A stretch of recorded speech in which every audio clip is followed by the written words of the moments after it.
Many of you are aware that I am a big supporter of Liverpool Football Club, following them everywhere I go, even when on buses in the north of Israel to check their results and see how close they are to winning the English Premier League. For those of you following, 4 more games to go. But for those of you who know English geography, you may be aware that with me having grown up in London, I was pretty far away from my beloved soccer club. It was not until my 21st birthday that I finally got to see a game in person at Anfield in Liverpool Stadium. And many thanks to my dear friend David Martin, who took me there. Previously, watching games in person would mean an invitation to join a friend at a rival stadium, sitting with rival fans to watch my club. There were sacrifices. I couldn't wear my Liverpool shirt, couldn't cheer when we scored, and I had to keep very quiet when they were insulting my team. But I got to see them play, and while I was sitting with the enemy, it was great to be there. Today, in our world, we often avoid being in places or contexts where people disagree with us. We only talk about politics with people who agree with us. We live in our echo chambers online so that we only see comments and posts that we like. We watch the news or the channels that support our worldview.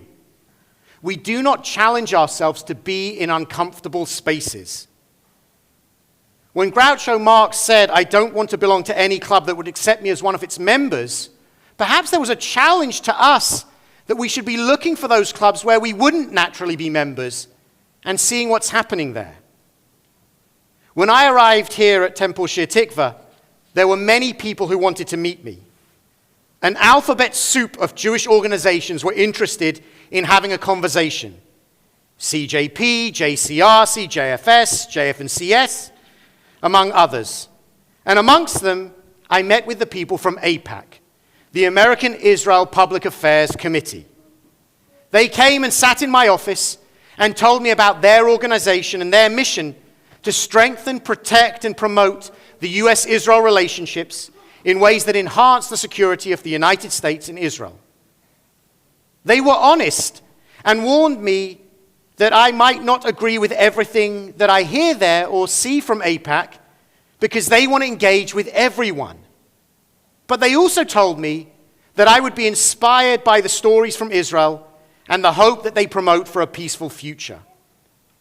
When they came to meet me, they wanted to have an increased presence of Reform Jews and Reform rabbis at the AIPAC Policy Conference in Washington, D.C., because in their eyes, the liberal voice was lacking, and they wanted to encourage and enhance it at that convention. They invited me to take up a place around the table. And while I knew I would not agree with everything, I also knew that if I wanted to hear a voice that was different to mine, I needed to step beyond my own echo chamber. And I got to AIPAC in DC 2 years ago, and it was just as they warned me and just as they promised me. I heard things I didn't agree with. I listened to people cheering statements I opposed. But I also heard people saying exactly what I wanted to hear. Voices and ideas that were 100% in line with my thinking. And I was inspired as I heard stories of Israeli innovation and hope for the future.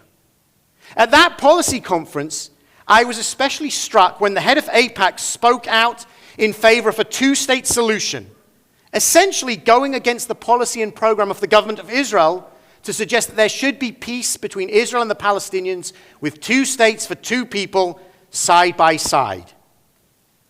AIPAC is by design a broad church or synagogue. Everyone is invited to take a place at the table and to be present there. With my personal experience of AIPAC, I was disappointed on Monday morning when I began reading that Senator Sanders would not be attending the policy conference. His dual tweet stated, "The Israeli people have the right to live in peace and security. So do the Palestinian people. I remain concerned about the platform AIPAC provides for leaders who express bigotry and oppose basic Palestinian rights. For that reason, I will not attend their conference. As president, I will support the rights of both Israelis and Palestinians and do everything possible to bring peace and security to the region." The tweet is not in and of itself inaccurate. There are members of the current government of Israel who express views that I would classify as bigoted and oppose basic rights I would like the Palestinians to have. But there will also be so many other speakers at AIPAC who, like Senator Sanders, support a two-state solution, who, like Senator Sanders, will be promoting peace, who, like Senator Sanders, will be promoting Palestinian and Israeli rights. When you try to encompass the political spectrum, by definition, there are people who will be there with whom you agree and others with whom you disagree. I think one of the wonderful things about AIPAC is that it aspires to be one of the few places today where people on the left and on the right are still invited to come together and find common ground. And it's for that reason that I'm disappointed that Senator Sanders doesn't recognize this and instead chooses to reject his invitation and boycott the AIPAC conference. More than my disappointment with his decision, I'm deeply troubled by the way that Israel is being handled. Making a public statement once again makes Israel a political football to be kicked back and forth between the right and the left. It is never good for Israel, and it is never good for the Jewish people when the political system becomes overly polarized. We have never done well with the extreme left, and we have never done well with the extreme right. We cannot allow Israel to become a partisan issue because we know that both here and there, governments change, but the connection between our two countries, the shared hopes for security and peace, and the mutual shared interests will always remain the same. My fear is that Senator Sanders is being swayed by the boycott, divestment, sanctions movement that sees only Israel and the Palestinian issue, limiting its perspective on the country to a single solitary thing, holding Israel to a standard to which no other country in the world is held to, and then simply boycotting and washing their hands of it. The tragedy is that Israel is so much more than just the peace process and politics. If Senator Sanders would attend the conference, he would get a perspective on so many of the exciting innovations and developments that are taking place in Israel today. Innovations that are not just improving Israeli society, but that are making our whole world a better place. It's also worth noting that if you truly want to boycott Israel and all that she produces, then you need to remove all the Intel, Pentium, and Celeron processors from your computers. You need to get off your cell phones, as the mobile chip technology originated there, and no more ways when you're navigating your way around the place. And then in the medical field, it's worth noting, most generic medication is produced by the Israeli company Teva. Treatment with heart pulse generators and heart stents is not allowed because it comes from Israeli companies. And there are a whole range of other medical innovations and treatments that should be boycotted. This week, the other sermon topic that I was thinking about would have been to talk about the coronavirus. And I'm certain that next week at the AIPAC conference, there will be presentations about the innovation, cutting-edge work being done in Israel to halt the spread of the disease right now. Yesterday, an Israeli firm, BATM, announced the first rapid testing device to screen people for the COVID-19 disease. And separately, Israel's state-funded Migal Galilee Research Institute has said it has identified similarities between COVID-19 and infectious bronchitis virus, which affects poultry, and hoped through that to be able to develop a vaccine that will be used.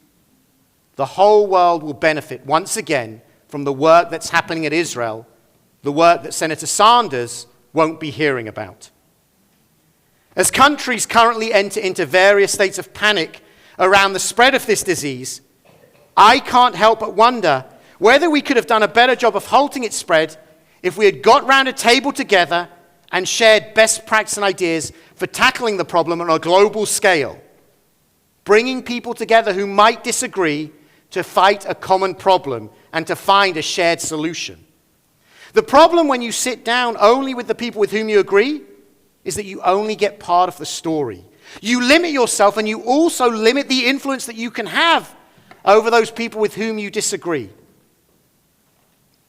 I doubt Senator Sanders will be changing his mind about going to AIPAC, but I wish he would.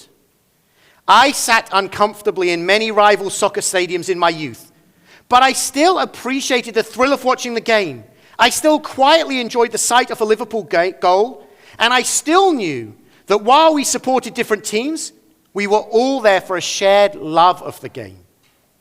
If Senator Sanders went to AIPAC, I am sure he would hear some things with which he disagreed. But I imagine he would also have heard a lot that he would have loved. He would have learned about an Israel committed to tikkun olam, to the repair of the world. He would have heard about the endeavors for peace that continue to happen. And he would have had a chance to share his vision for the two-state solution. He could have offered his perspective and broadened the tent. Instead, there is an empty chair at the table, and that, unfortunately, is not going to help further the debate. It's not going to bring peace any closer, and it's not going to be good for anyone.